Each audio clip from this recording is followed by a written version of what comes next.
Muy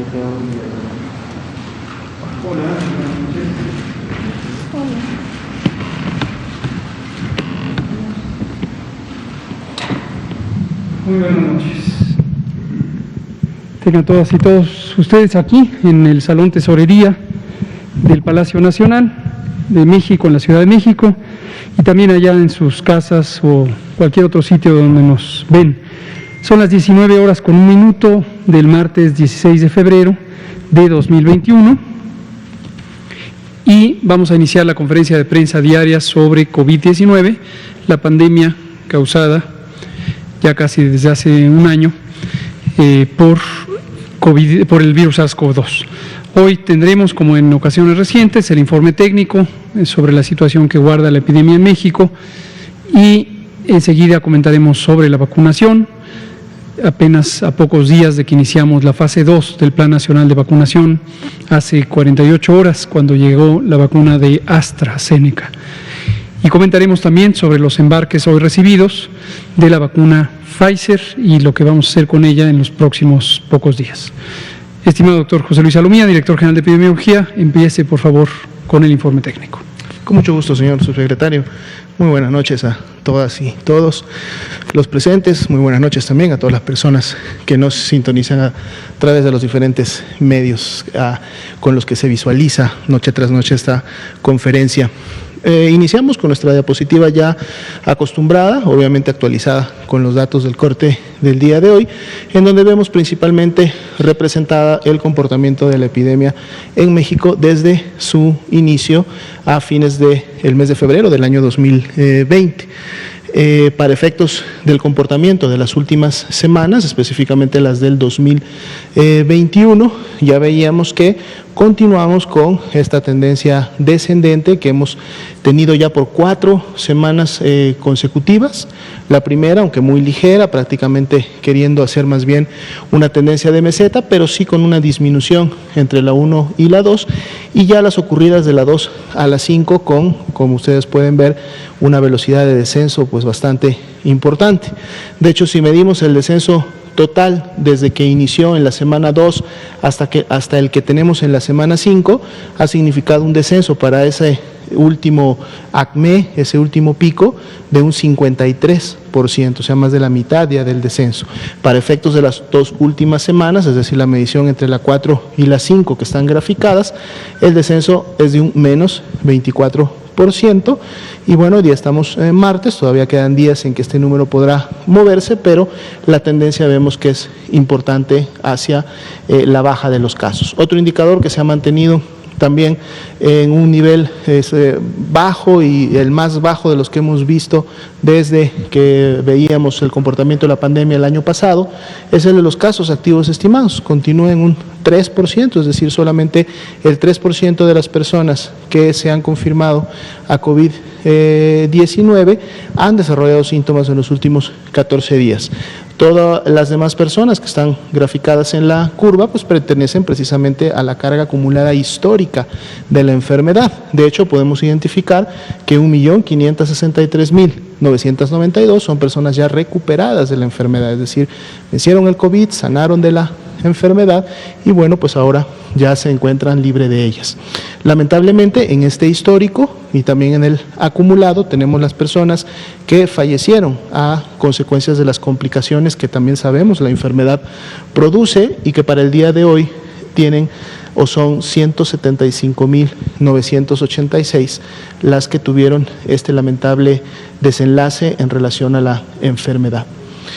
Si vemos la siguiente diapositiva, vemos ahora el comportamiento de la ocupación hospitalaria diaria y aquí también hacemos notar cómo continúa este descenso que hemos tenido en las últimas semanas ya en relación a esta ocupación. Ayer comentábamos y hoy día se mantiene el hecho de que este descenso no solamente es evidente, es bastante importante en relación a este segundo pico de ocupación que tuvimos a fines del año pasado, principios de sino que también la ocupación que tenemos para el día de hoy inclusive ya está por debajo de la ocupación que tuvimos el año pasado en esa primera carga importante de ocupación hospitalaria aproximadamente a fines del mes de julio. Y la tendencia continúa siendo hacia la baja. De hecho, para el día de hoy tenemos 2 puntos porcentuales menos, de un 41% para la ocupación total del día de ayer, hoy es de un 39%. Si vemos la siguiente diapositiva, hacemos el enfoque solo en las camas generales, que son para los pacientes más graves, en donde el día de hoy ya no tenemos entidades que tengan un 70% o más de ocupación. De hecho, la única entidad que se encontraba en esa situación, que era la Ciudad de México, no solamente bajó por debajo del 70%, valga la redundancia, sino que además presenta solo un 65% de ocupación, es decir, de un 71% a una reducción de un 65%, y es la entidad que entre el grupo de 69-50 pues ha presentado la mayor reducción en los últimos días. Otras 3 entidades de este grupo, Puebla, Morelos y Guerrero, están por debajo inclusive del 60% y más bien acercándose al 50%. Y 27 entidades federativas, la gran parte de las entidades en todo México tienen más de la mitad de sus camas disponibles para poder atender este tipo de pacientes. De hecho, si vemos el descenso para las camas generales, fueron 3 puntos porcentuales que disminuyeron en las últimas 24 horas, representando un 38%, lo cual entonces nos informa que tenemos 19.533 camas de este tipo disponibles para poder en su caso o en su momento recibir a los pacientes graves. Si vemos la siguiente diapositiva, donde tenemos ahora el enfoque de las camas con ventilador, continuamos sin ninguna entidad que tenga más del 70%. Tenemos 4 entidades que no han variado en las últimas 24 horas su ocupación, que están entre el rango del 69 y el 50, y continuamos con 28 entidades, la gran mayoría en México, que están por debajo de la mitad de esta ocupación y que por lo tanto entonces tienen más de la mitad también de este tipo de camas disponibles para estos pacientes. Para efectos del promedio nacional, hay un incremento de 1 punto porcentual y este punto porcentual se encuentra precisamente distribuido entre estas 28 entidades, que de seguro algunas de ellas tuvieron algunos incrementos muy ligeros en las últimas 24 horas, pero para la media nacional dan este punto porcentual. 6.766 son las camas disponibles con ventilador para las personas que así lo requieran en todo México. Sería la actualización hasta este punto. Muchas gracias, doctor José Luis Salomía. Vamos a comentar sobre la vacunación contra el virus SARS-CoV-2. Recordatorio, este es el Plan Nacional o la Estrategia Nacional de Vacunación contra el virus SARS-CoV-2 para prevenir la epidemia de COVID-19. El plan se presentó el 8 de diciembre del año pasado. Tiene 5 etapas claramente definidas. La primera inició el 24 de diciembre, protegiendo a las personas trabajadoras de la salud que están en el espacio clínico de primera línea, es decir, primer contacto, la mayor cercanía con personas enfermas de COVID-19. Son 11 categorías laborales del personal que está en las unidades clínicas. Se incluyó y se sigue incluyendo a los sectores público y privado, tanto de atención hospitalaria, atención en consulta ambulatoria y la atención prehospitalaria, ambulancias, unidades de triage, centros reguladores de urgencias, etcétera. El domingo próximo pasado, el domingo 14 de febrero, recibimos una dotación de 870,000 dosis de vacuna de Astra Universidad de Oxford. Esta vacuna tiene una composición diferente a la de Pfizer-BioNTech, pero también tiene un grado alto de eficacia. Ambas son seguras y ambas son productos de alta calidad, y esta segunda, la de Astra, no requiere ultracongelación. Su conservación es a 2 a 8 grados centígrados sobre cero, y eso lo que nos permite es desplazarnos ya hacia las zonas más remotas, más apartadas de las ciudades, las zonas rurales. Ahí estamos poniendo vacuna ya de la etapa 2 para personas adultas mayores que en su momento fueron convenientemente autorregistradas en una plataforma informática que es mivacuna.salud.gov.mx. Pero también especificamos desde el inicio que las personas deben estar tranquilas, en el sentido de que si no se registraron, eso no impide que sean vacunadas. Las personas han sido seleccionadas en su totalidad de acuerdo a la demarcación territorial donde se está aplicando la vacuna, que en este caso son municipios completos en algunas de las entidades federativas. Se cubre a las 32 entidades federativas en este arranque de la vacunación etapa 2, personas adultas mayores. Por supuesto, 870,000 vacunas es apenas el arranque y seguiremos vacunando a las personas adultas mayores hasta completar 15 millones de personas que tienen 60 y más años de edad. Y finalmente, recordar que el objetivo es tener una cobertura universal de toda la población mexicana y por eso tenemos ya comprometido mediante contratos la adquisición de suficientes vacunas para cubrir a todas y todos los mexicanos. El programa es absolutamente gratuito, no le cuesta y no debe costarle a cualquier ciudadano que acuda a vacunarse. Si alguien intenta cobrar por este servicio, debe ser denunciado porque estaría cometiendo un presunto delito. Es muy importante no dejarse engañar. Y la otra cosa muy importante, este programa no tiene que ver nada con partido político alguno ni con fenómenos político-electorales. Este es un programa de gobierno, se financia con el Tesoro Nacional, que a su vez se nutre principalmente de los impuestos y demás contribuciones que tiene como medio de recaudación el Gobierno de México. Es un programa gratuito, universal y no tiene que ver en modo alguno con partido político alguno. Muy importante saberlo. Si alguien detecta un uso en ese sentido, ya sea que le quieren cobrar o que quieren hacer algún condicionamiento relacionado con el tema electoral, debe denunciarlo inmediatamente porque esto puede constituir una falta grave o un delito que sea sancionado conforme a la ley. Vamos a empezar a comentar. Empezamos el propio domingo distribuyendo la vacuna de Astra. Tuvimos del domingo al lunes un rendimiento de 87,472 vacunas. Aquí un recordatorio para quienes nos ven aquí en la conferencia de las 7 de la noche. El corte de información lo hacemos a las 4 de la tarde. Ayer aquí anunciamos un poco más de 23,000 vacunas y hoy ustedes ven 87,472. La razón es la que habíamos comentado en días previos. La vacunación continúa activa y también el propio proceso de registro se lleva algunas horas de carga de los datos en la plataforma informática. Entonces, no se preocupen si en el momento que informamos aquí se ve un número y un día después se ve un número mayor. Esta es la razón. Así informamos ayer de 23,000 dosis, un poco más de 23,000, pero con los datos que se acumularon a lo largo de la noche, ya sabemos que ayer, del domingo hacia el lunes, se usaron 87,472 dosis. Esta misma mañana comentábamos que esto es un poco más del 10% del paquete recién recibido, lo que quiere decir que si siguiéramos solo a esa velocidad, en 10 días tendríamos ya utilizado ese paquete. Pero la velocidad de vacunación se incrementó. Ahorita con el corte de información de las 16 horas de hoy, martes 16 de febrero, sabemos que se pusieron 101,598 dosis de vacuna.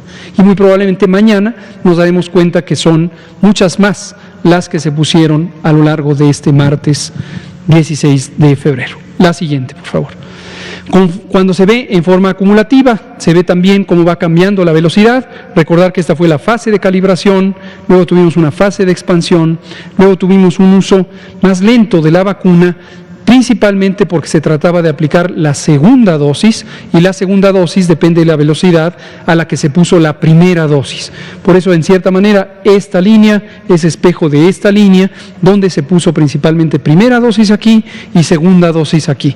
Aquí estamos arrancando con una vacuna diferente, la de AstraZeneca, y estamos arrancando en primera dosis y por eso este avance tan acelerado. En forma acumulativa tenemos 915,383 vacunas ya aplicadas. La siguiente, por favor. Lo que vemos es la distribución en las entidades federativas. 2 entidades, Nuevo León y Tamaulipas, han tenido un fenómeno climático esperable en el invierno, pero un invierno intenso, con temperaturas muy bajas, y como comentábamos ayer y también hoy por la mañana, no es correcto que se intentara vacunar a las personas adultas mayores exponiéndolas a estar a la intemperie con frío, porque les pondríamos en una condición de riesgo a la salud. Y también el propio biológico, la botellita, el vial de dosis de vacuna, si se pone a la intemperie en una temperatura tan baja, corre el riesgo de congelarse y desde luego dañarse el producto biológico que contiene. Entonces nos parece muy correcto, se ha temporalmente pospuesto la vacunación en estas 2 entidades federativas. La vacuna, sin embargo, está garantizada y está localizada en estas 2 entidades federativas. Los municipios en aplicación son ya 253. Esta mañana informé sobre la cantidad de municipios que pudieron arrancar en la medida en que estaba ya todo listo.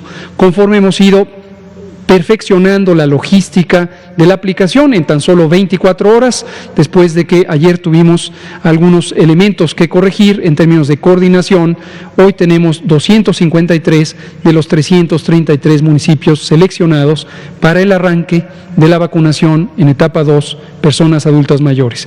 Estos son 657 puntos de vacunación de los más de 1,000 que fueron seleccionados para este arranque. La siguiente, por favor.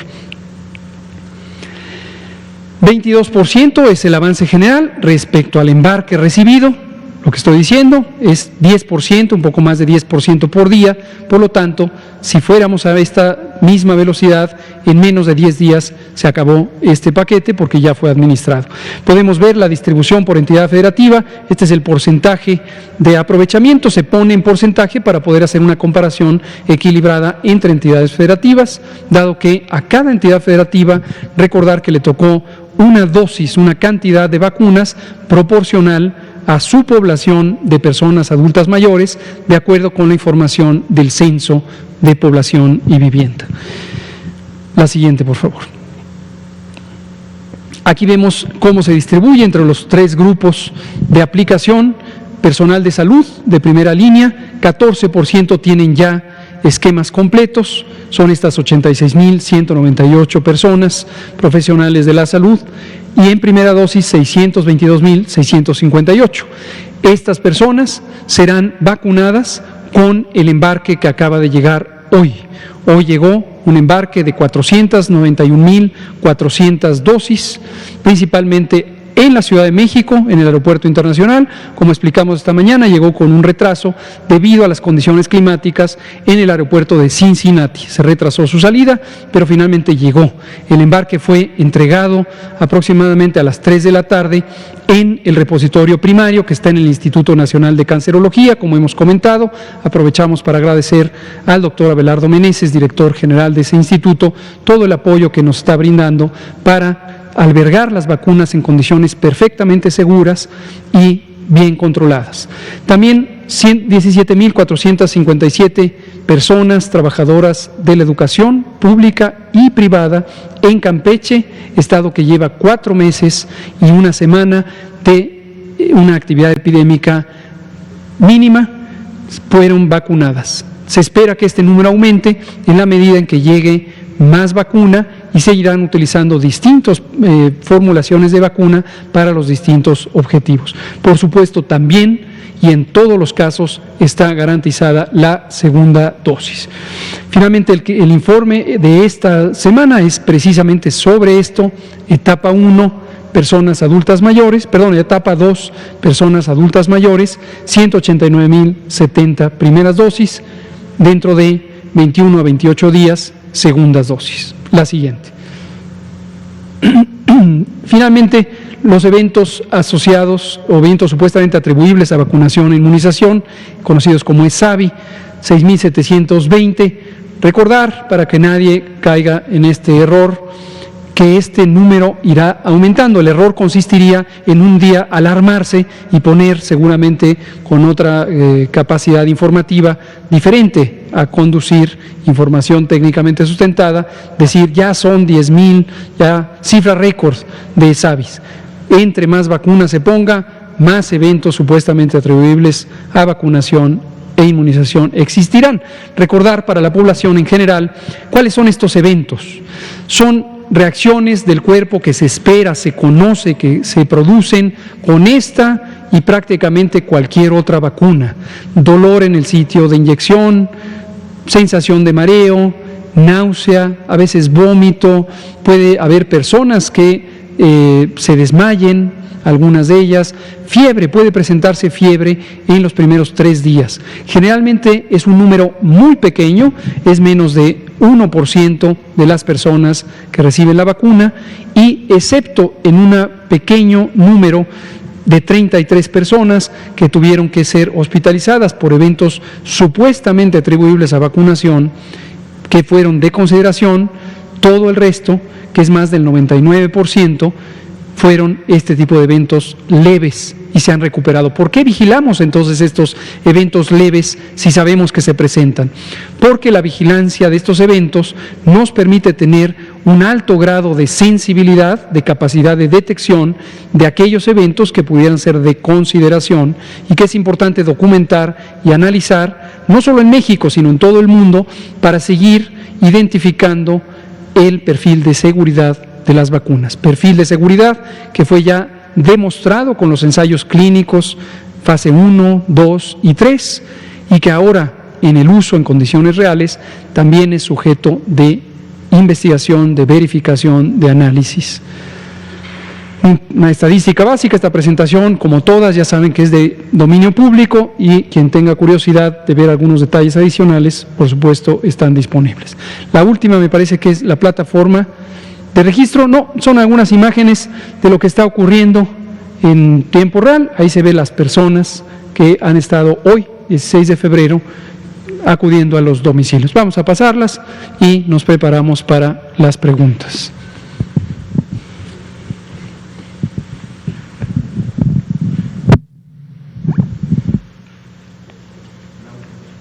Perfecto, muchas gracias. Hoy se vacunaron 2 personas con edad notoriamente alta, 120 años en Veracruz y 102 años en Coahuila, y nos da mucho gusto saber que todas y todos están incluidos, 60 y más, hasta la persona más añosa que se pueda presentar. Vamos a empezar con la sesión de preguntas y respuestas. Empezamos con usted y nos damos 1 y 1 en cada lado. Son las 19:23. Buenas noches, doctor. Ayer, 15 de febrero, las organizaciones Impunidad Cero y Justicia Justa publicaron la investigación Operación Desabasto, en la que, entre otros puntos de la estrategia, se señala que la UNOPS, en el nuevo esquema de adquisiciones, no se hará cargo de la distribución de las medicinas que compre y que Birmex no tiene aún las capacidades desarrolladas para la distribución. Las preguntas son: ¿cómo se hará cargo el gobierno de la distribución y el almacenaje de medicinas en todo el país una vez que la UNOPS concrete la primera compra a principios de mayo? Y la segunda es si ya se cuenta con un plan para que Birmex tenga la capacidad de distribuir, tenga el personal adecuado para la distribución, con el adecuado manejo y su infraestructura, más allá de lo que dijo el titular de Birmex, Pedro Centeno, en una conferencia en el pasado diciembre. ¿Nos puede detallar con mayor precisión cómo va a ser este plan y esta estrategia? Con mucho gusto. De momento no le puedo detallar porque no tengo esa información en la mano, pero podemos conseguirla con precisamente Birmex sobre cuál es el plan de desarrollo que tiene. Birmex, para conocimiento público, respecto a quien escuche esta pregunta, que es del interés de 2 organizaciones. ¿Nos puede decir otra vez qué organizaciones? Justicia Justa, hay una organización que se llama Justicia Justa y otra que se llama Impunidad Cero. Están interesadas en saber qué pasa con Birmex y qué capacidades tiene para distribuir medicamentos. Birmex es Biológicos y Reactivos de México, es una empresa pública establecida hace más de 25 o 30 años, no recuerdo en este momento la fecha exacta, y era una empresa pública de vacunas y otros biológicos. Sigue siendo pública, pero a lo largo de al menos 2 o 3 sexenios se descapitalizó. Los gobiernos anteriores tomaron aparentemente una decisión, ya sea formal o de hecho, de descapitalizar su empresa pública de vacunas, de tal suerte que México perdió la capacidad de producir vacunas. Antiguamente, cuando Birmex estaba en sus años de esplendor, fabricaba vacunas para cubrir no solamente las necesidades de una proporción muy significativa de las vacunas de uso nacional, sino que además era un proveedor, al menos en la región latinoamericana, de varios países. Pero en los 3 o 4 gobiernos recientes se decidió que eso no era adecuado, o quizás se decidió que simplemente debía morir de inanición y se cambió la dirección hacia sustituir las abasto de vacunas con compañías privadas, principalmente son compañías globales. En México no existe ninguna compañía que tenga la capacidad de producir vacunas. Esta era la única. En este sexenio identificamos que Birmex tenía un grave riesgo de entrar en bancarrota, además de que los manejos administrativos no necesariamente fueron óptimos en los sexenios recientes. Existen algunas inquietudes que hemos comentado aquí sobre cambios en los procesos administrativos, en donde el propio Birmex perdió la titularidad de algunos registros sanitarios y se introdujeron firmas que después han desaparecido, pero que estuvieron participando como intermediarios de Birmex. Esto está en investigación, ya lo hemos comentado en otras ocasiones. Entonces, Birmex tiene otra oportunidad. Una es recuperar su capacidad de ser una empresa productiva. Las instalaciones están existentes, el personal existe. Desde luego habría que invertir en hacer una ingeniería, posiblemente un escalamiento de su capacidad de producción. Y la otra, que se comentó hace varios meses, es que Birmex se convierta en la empresa pública del Estado mexicano para otra función que también fue desplazada a algunas compañías, un pequeño oligopolio de compañías distribuidoras, algunas de ellas asociadas con funcionarios de administraciones recientes, como se conoce públicamente. Entonces, hoy estamos en ese empeño y Birmex empezará, conforme vaya teniendo capacidades, con algunas de las participaciones en los procesos de distribución. Hoy por hoy, efectivamente, como dice esta organización de Justicia Justa, no es ningún secreto, lo hemos dicho, Birmex no puede de la noche a la mañana salir del agujero tan profundo que le dejaron administraciones recientes. No sé si Justicia Justa e Impunidad Cero tengan información adicional sobre lo que pasó en sexenios recientes y quiénes fueron los que lo ejecutaron. Pero hoy por hoy lo que hemos dicho es no tiene la capacidad, no la dejaron capaz, pero la vamos a ir sacando conforme sea posible.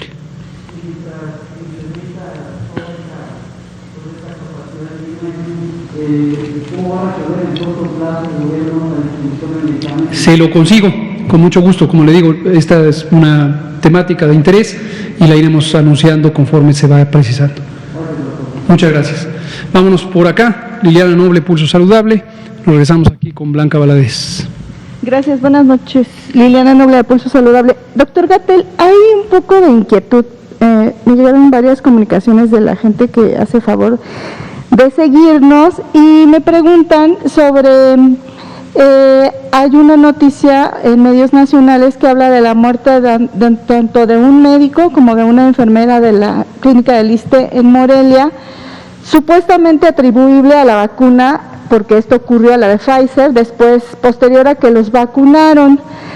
También hay un comunicado de prensa, pero yo creo que la gente necesita escuchar de la voz de usted o del doctor Alomía, en realidad, qué está pasando, con la intención de no generar ningún tipo de temor a la vacunación, independientemente de cuál biológico le corresponda a cada quien, ¿no? Claro, con mucho gusto. El doctor Alomía tiene información y le pido si la comparte.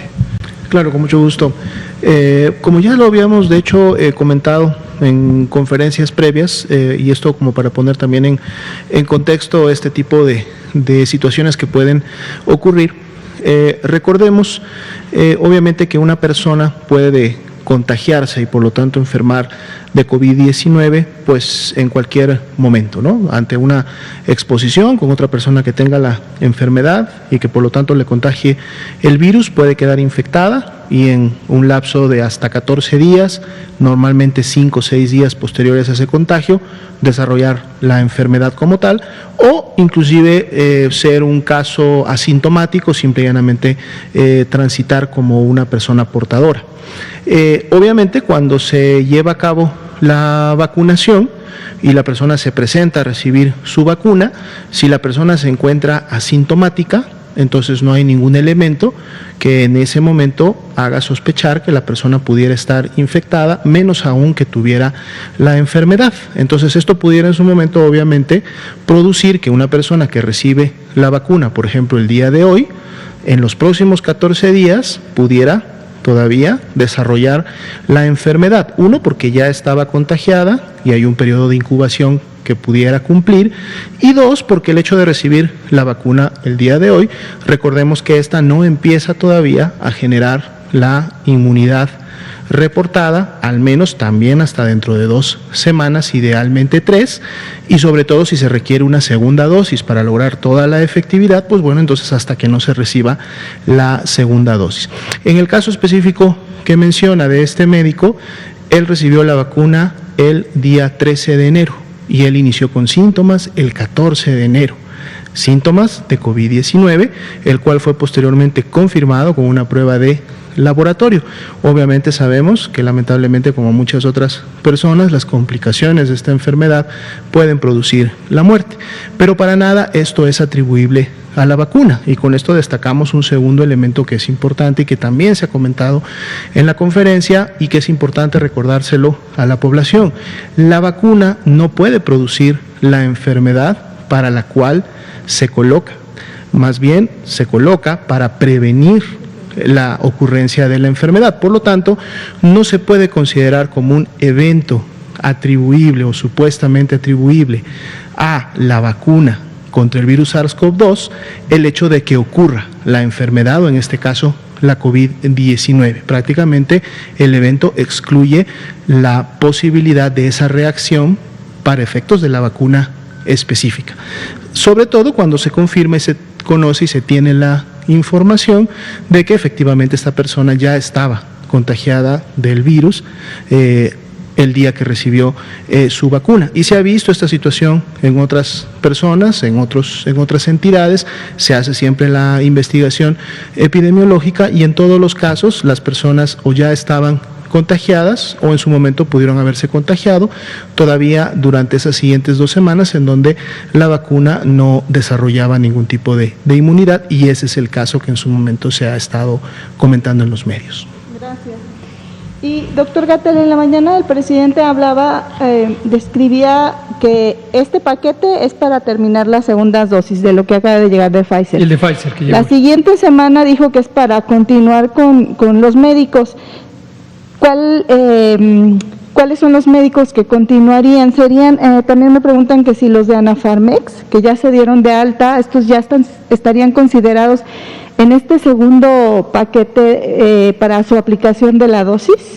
Todo personal médico de sector público o privado que ha estado registrado como que trabaja en unidades COVID hospitalarias, de consulta externa o de atención prehospitalaria, será vacunado.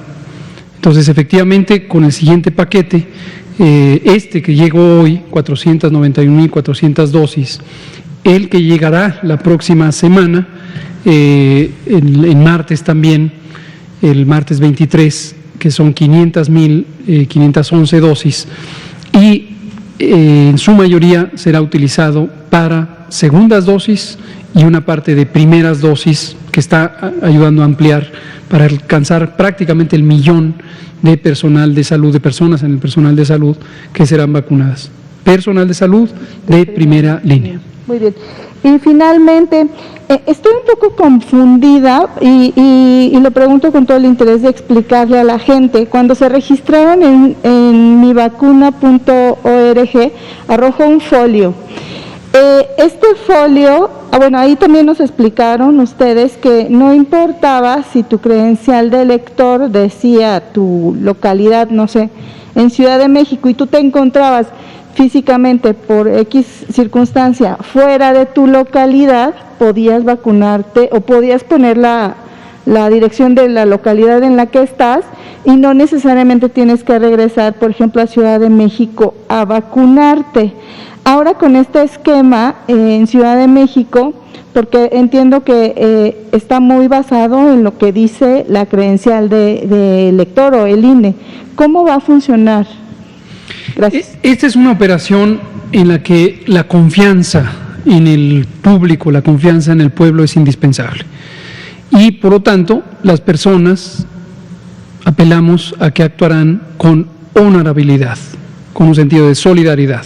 Si alguien quiere engañar al sistema y crear un truco y entonces decir que vive en otro sitio diferente al que vive y tomar prestada una identificación, pues estará cometiendo sin duda una falta, si acaso no formalmente una falta administrativa o un delito, pues sí una violentación de la confianza pública. Entonces, los casos que aquí veo que repetidamente se pregunta al respecto de ellos, son casos específicos, casos esporádicos. En su mayoría existe una respuesta sumamente solidaria del pueblo de México. Y la verdad es que esto es motivo de enorme orgullo, lo decía esta misma mañana el presidente López Obrador, porque el pueblo de México muestra una vez más su gran capacidad de trabajar unos por otros, velando por el interés público, el interés social, por la solidaridad. Es muy emocionante, muy estimulante ver cómo en las propias filas de acceso a las unidades de vacunación se expresa esa solidaridad, se facilita que pasen adelante las personas que lo necesitan, las que están en silla de ruedas o tienen alguna discapacidad. En su mayoría estamos viendo grandes y muy notorias expresiones de solidaridad. Por supuesto, no falta que haya el que se queja porque a lo mejor ya le cansó estar un par de horas ahí, o quería un sándwich, o quería otro tipo de satisfactor. Esto es un programa público, esta es la nación en su conjunto actuando por todos y todas al mismo tiempo. Entonces sí, puede uno identificar casos esporádicos, no vivía en esa casa sino en la casa vecina, no tenía la credencial de elector, quiso usar el recibo de luz. En general son casos aislados y hay una gran capacidad de resolver localmente, basado en la confianza pública, este tipo de circunstancias. A ver, coméntenos. Si yo apunté mis datos, porque yo vivo en la alcaldía de Benito Juárez, Sí. ¿no? Y luego por X circunstancias me voy a vivir a Mérida. Sí. Cuando me toque vacunarme de Mérida, ¿tengo que venir a No, Ciudad de México? ya lo Me tengo dijimos. que quedar en Mérida. No. Ya perdí mi espacio y tengo que esperarme hasta No. después. Perdón. Este es un programa universal. Todas las personas mexicanas y no mexicanas residentes en los 2 millones de kilómetros cuadrados de este hermoso país van a ser vacunadas. No hace falta hacerle trucos al sistema. Si alguien resulta que está temporalmente en Mérida y vivía en la Ciudad de México, vivía en Chihuahua o vivía donde sea, no pasa nada, se le vacunará. Lo importante es que se logre vacunar a todas las personas. ¿Cuántas personas puede haber que busquen una situación diferente? Afortunadamente muy pocas. Afortunadamente muy pocas. ¿Las habrá? Sí, las habrá. Entonces, no tiene sentido cuando el interés público y obviamente del gobierno, por consiguiente, es que se vacunen todas y todos.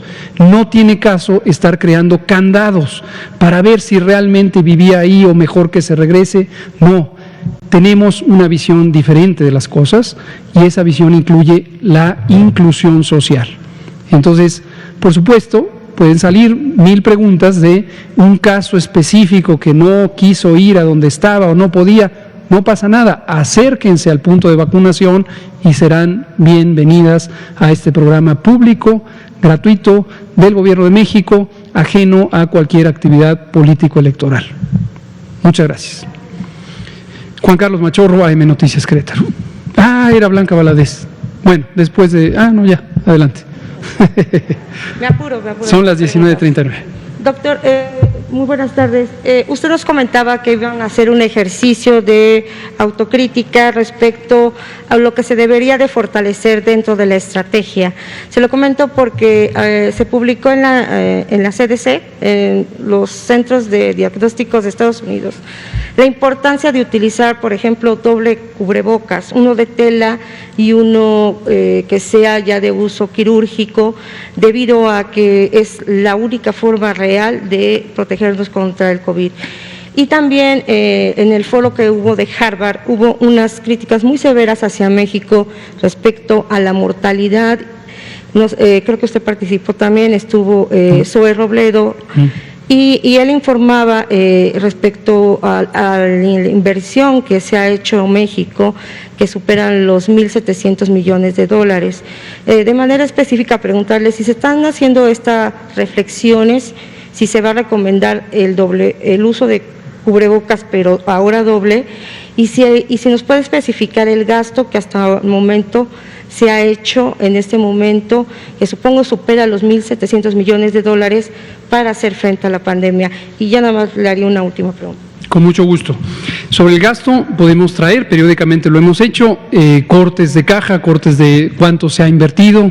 Hemos hablado de que los más de 40,000 millones de pesos que se destinaron para el fondo del INSABI, para el FONSABI, han sido utilizados para todo lo que tiene que ver con la reconversión hospitalaria, la contratación de personal, la compra de equipos, la compra de insumos para la respuesta a la epidemia. Adicional a ello, hay 35,000 millones de pesos que la Secretaría de Hacienda y Crédito Público ha destinado para la compra de vacunas de manera específica. Adicional a ello está la inversión que ha hecho el Instituto Mexicano del Seguro Social, el ISSSTE, Pemex y desde luego también las unidades de salud de las Fuerzas Armadas. Entonces, el empeño ha sido lograr que se expanda la capacidad hospitalaria, lo hemos logrado, como hemos explicado una y otra vez y todos los días lo presentamos, se ha logrado tener la capacidad hospitalaria. Sobre el cubrebocas, está sobreinterpretando, no dijo eso los Centros de Control y Prevención de Enfermedades, CDC de Estados Unidos. Efectivamente sacaron un informe reciente que hablan sobre la eficiencia de filtración de doble cubreboca respecto a un cubrebocas simple, pero eso de ninguna manera quiere decir, cito textualmente lo que usted dijo, es la única manera de protegerse del virus. Si pensamos eso, cometeríamos un gravísimo error. Gravísimo error. La Organización Mundial de la Salud, la Organización Panamericana de la Salud, los propios Centros de Control de Enfermedades, desde hace meses y ahora que hacen esta recomendación de usar doble cubrebocas, los Centros de Control de Enfermedades de Europa, la Agencia de Salud Pública de Canadá, todas las organizaciones de salud pública del mundo, incluida la Secretaría de Salud de México, tenemos muy claro que el cubrebocas por sí mismo no es un instrumento infalible de prevención. Si se considera eso, se comete un enorme error porque se sobreestima la utilidad del cubrebocas y se descuida la sana distancia, el lavado de manos, el no acudir a lugares públicos, el no salir de casa cuando se tienen síntomas, etcétera, etcétera, etcétera. Entonces, por favor, por el bien del público, no simplifiquemos las cosas diciendo que es el único medio para prevenirse del virus. Respecto a la autocrítica, esa la hacemos todos los días, todas las semanas, todos los meses, todos los trimestres, todos los semestres, todo el año pasado.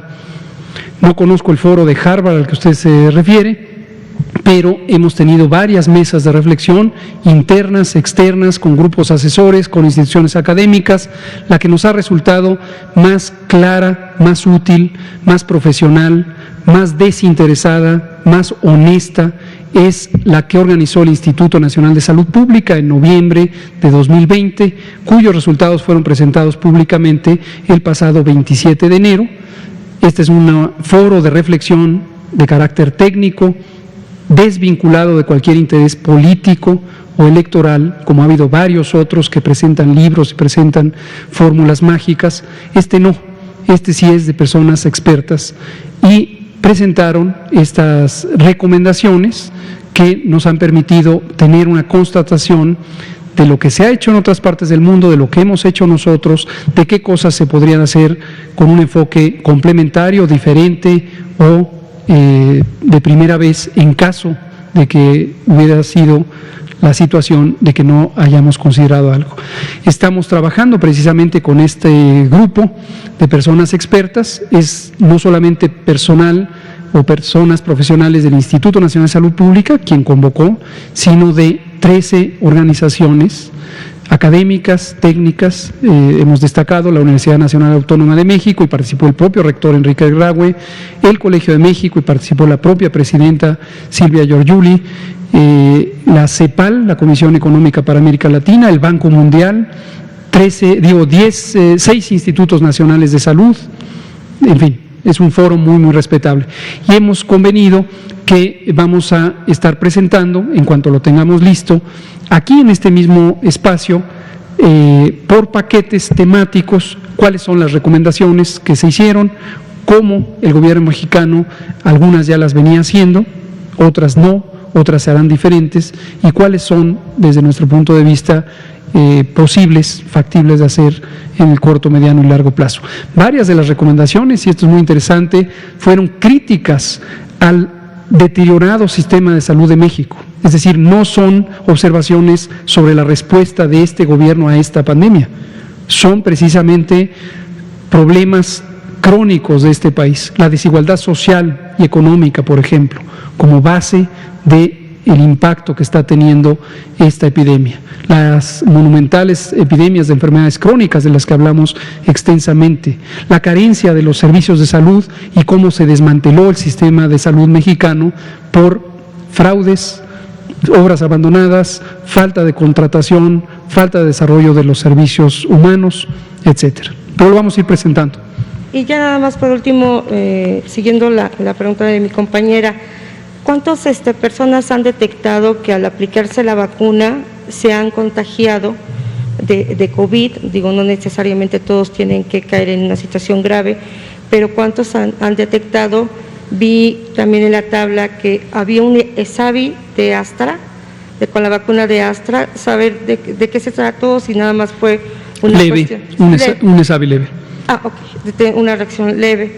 Y las personas, y cuando ya se aplica ya la vacuna Pfizer, tanto a los que tienen los de la segunda y luego continuarán con los de la primera. Sí, la vacuna Pfizer, las 491.400 dosis que llegaron hoy, se redistribuyeron, hay que sacar los paquetes primarios, organizarlo de acuerdo a qué entidad federativa se desplaza, recuerda que se manda a las 32 entidades federativas y se fueron en las 6 rutas terrestres hoy.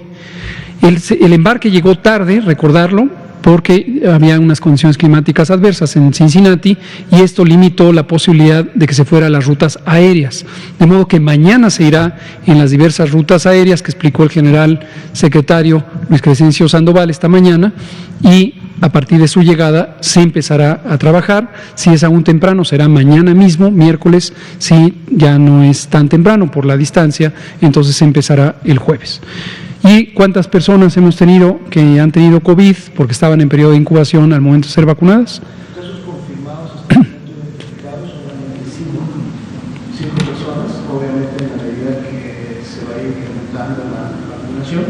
Y ante lo comentado de que si una persona se presenta a vacunar sin ninguna sintomatología y recibe la vacuna, pero estaría ya en ese momento contagiada y en su periodo de incubación, pues podría obviamente incrementarse el número en siguientes días o semanas, pero es un dato que también vamos a estar monitoreando.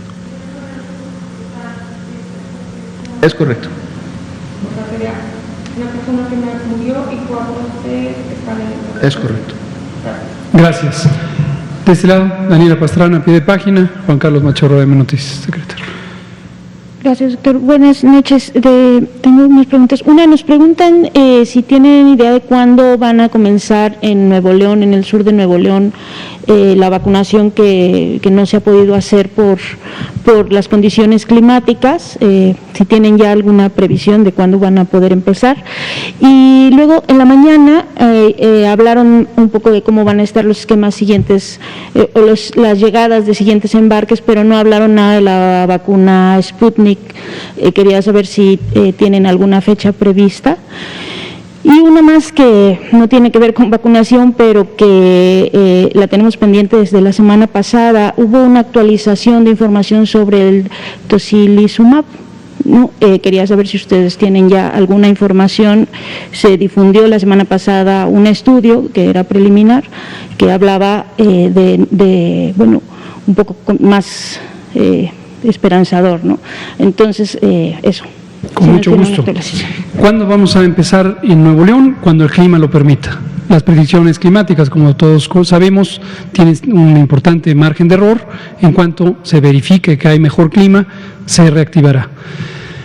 La vacuna, como hemos dicho, está ahí y está esperando a ser utilizada y nadie se la va a llevar más que en el momento en que se pueda utilizar. Respecto a vacuna Sputnik, tenemos ahorita una situación en la que todavía no nos concretan el calendario de entregas. En cuanto lo tengamos, lo comunicaremos. Y sobre tocilizumab, efectivamente, la semana pasada se publicaron resultados del ensayo Recovery, un ensayo que conduce el gobierno de Reino Unido con un consorcio de entidades académicas, y se muestra en este estudio un efecto modesto o pequeño del tocilizumab en personas particularmente que no tenían necesidad de uso de ventilación mecánica. Los desenlaces principales son un pequeño acortamiento en la mortalidad, mínimo es 4% de reducción de la mortalidad a 28 días y una reducción de 15% de la necesidad o de la posibilidad de avance hacia la necesidad de intubación. Eso es lo que sabemos del ensayo Recovery y esperamos que otra información complementaria de otros estudios que estarán en curso muestre algo más alentador. Muchas gracias. Juan Carlos Machorro, AM Noticias de Querétaro, 1952. Sí, buenas noches, doctor. Juan Carlos Machorro, AM de Querétaro. Doctor, ¿cuáles son las fechas específicas de la llegada de Sputnik? Que creo que van a ser varios millones, y tal vez eso para que acelerar más la vacunación. Y otra, si me permite, pues mañana empieza la Cuaresma y hablamos que ya es la antesala de los planes de mucha gente para planear vacaciones y todo de Semana Santa. Se está platicando con la Asociación de Secretarios de Turismo de los Estados, no sé si usted se llegue a reunir con ellos para ver esta cuestión de que sí está bien ya ir reactivando la economía, pero que no acabe siendo Semana Santa cuando todo el mundo abajo de 60 años no va a estar todavía vacunado, pues no acabe siendo otra alza en la curva. O sea, no sé si usted ya está previendo esa situación. Gracias. Sí, no tenemos una conversación directa en todo momento con las secretarías de turismo de los estados, porque para eso tenemos un magnífico secretario de Turismo Nacional, Miguel Torruco Márquez, y también su subsecretario Humberto Hernández Haddad. Desde hace meses y de manera muy cotidiana tenemos conversaciones con ellos, son un excelente equipo, gracias al entusiasmo, la dedicación, el profesionalismo de ellos. Hicimos algunos de los primeros lineamientos técnicos, precisamente el de seguridad sanitaria en el turismo, cuando pasamos a la etapa de la nueva normalidad, y hemos seguido refinando los protocolos para espacios específicos, centros vacacionales, cruceros, transporte relacionado con el turismo, restaurantes, por supuesto, etcétera.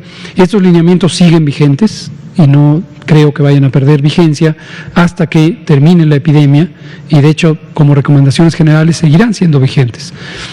En ese sentido, al aproximarse a una potencial tiempo de receso, depende quién lo plantee, porque la Semana Santa tiene múltiples interpretaciones, pero ciertamente una de ellas es que las personas vacacionan, otras lo toman como un espacio de reflexión y duelo. Entonces, independientemente de ello, hay un riesgo poblacional de que haya congregaciones, y en todos los casos se debería seguir los lineamientos de seguridad sanitaria, coronavirus.gov.mx, no perdamos de vista, y esperemos que eso no represente una situación que haga repuntar la epidemia. Respecto a vacuna Sputnik, ya se lo comenté a Daniela Pastrana de pie de página, todavía no tenemos una fecha de llegada. Muchas gracias. Nos quedan pocos minutos, vamos a darle la palabra a usted. Buenas noches, muchas gracias, subsecretario. Abye Vargas, de Publimetro. Hoy se presentó, hoy la jefa de gobierno dijo que hubo un retraso en la aplicación de vacunas debido a una falta de distribución de las agujas y jeringas. Recientemente sacamos un reportaje en Publimetro en donde decía que advertían una posible escasez de jeringas, la Canafirma, porque no había una coordinación con el gobierno federal. ¿Hay algunas pláticas? ¿Se prevé algún tipo de desabasto de jeringas por esta falta de coordinación? No, hemos tenido un abastecimiento suficiente y tenemos ahorita, en antelación al uso de las distintas vacunas, dotación suficiente.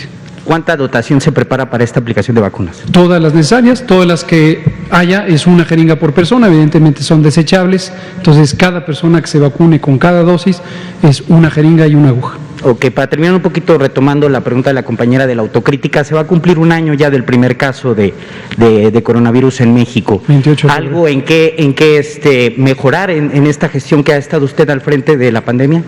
Como le he dicho, lo comentamos nosotros todos los días, todas las semanas, todos los meses, todos los trimestres, todos los semestres, todos los años. Llevamos el primer año de la epidemia.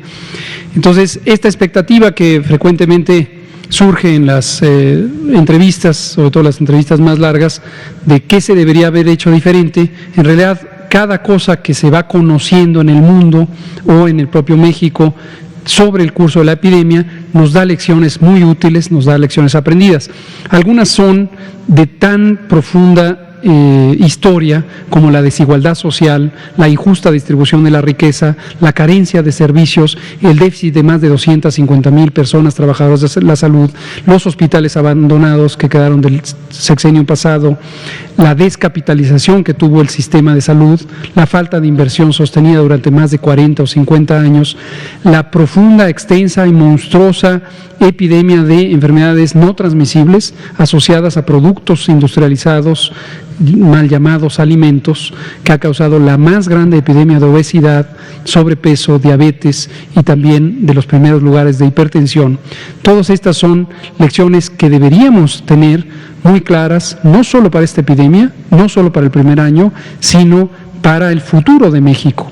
Una de las mayores lecciones que ha aprendido todo el mundo es la inescapable necesidad de sistemas de salud públicos, de cobertura universal, técnicamente competentes, suficientemente robustos en términos financieros, apropiadamente distribuidos en el territorio y que tengan como visión principal el garantizar el derecho a la protección de la salud y no el sacar lucro, el hacer negocios a partir de la salud o del dolor de las personas. Estas son las reflexiones más consistentes que ha tenido no solo México, sino el mundo entero. Esa es quizá la lección número 1, si no tenemos sistemas públicos de acceso universal, robustos, deseablemente gratuitos, entonces una epidemia tras otra de esto o de cualquier otra cosa que venga nos va a dejar muy vulnerables. Y nosotros enfatizamos la importancia de la justicia social, la importancia de tener una sociedad más equitativa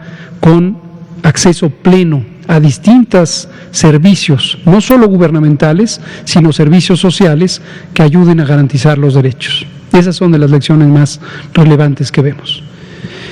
Pues muchas gracias, son las 19:58, aprovecho este minuto y medio para comentar sobre la infodemia nuevamente. Nos preocupan nuevos brotes de infodemia, uno de ellos tiene que ver con la difamación a través de redes sociales de el operativo de vacunación. Por ahí está circulando una fichita de una posible persona que dice que la metieron a unas bambalinas donde se encontraban cerca de 10 personas que le exigieron dar datos adicionales y fotos de su credencial de lector y que le habían condicionado la segunda dosis en caso de que no diera esos datos, etcétera. Decimos lo siguiente: si alguien identifica un comportamiento que le parece inadecuado porque pudiera relacionar al operativo de vacunación con la situación electoral, denúncielo.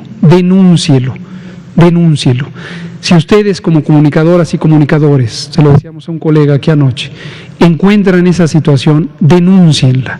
De nada sirven los chismes, los rumores y mucho estorban porque disuaden a las personas de acudir a vacunarse.